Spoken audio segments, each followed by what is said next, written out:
बिल्लियाँ और बंदर। किसी जंगल में दो बिल्लियाँ रहती थी।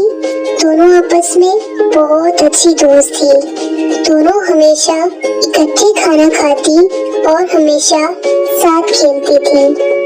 एक दिन वो दोनों जंगल में सैर कर रही थी कि उन्हें रोटी का एक टुकड़ा मिला।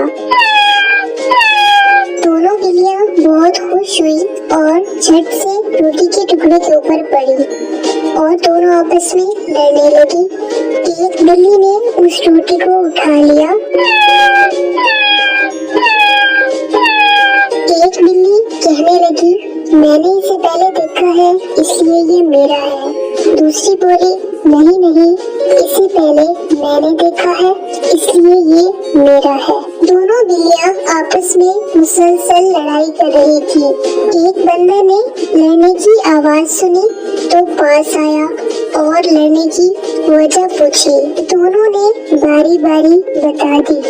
बंदर कहने लगा, अरे अरे लड़ती क्यों हो, लाओ मैं आधा आधा कर दूं। फिर उसने रोटी को दो हिस्सों में तकसीम कर दिया, लेकिन उनमें से एक ने कहा कि इसका हिस्सा ज्यादा दे दिया।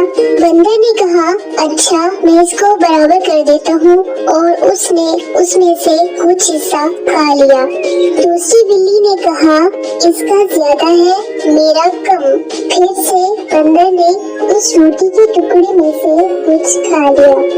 ऐसे करते करते बंदर रोटी के दोनों टुकड़े खा गया और बिल्लियाँ मुंह देखती रह गई। तो प्यारे बच्चों, इस कहानी से हमें ये सबक मिलता है कि हमेशा मिल बांट कर खाने में ही बरकत और फायदा है।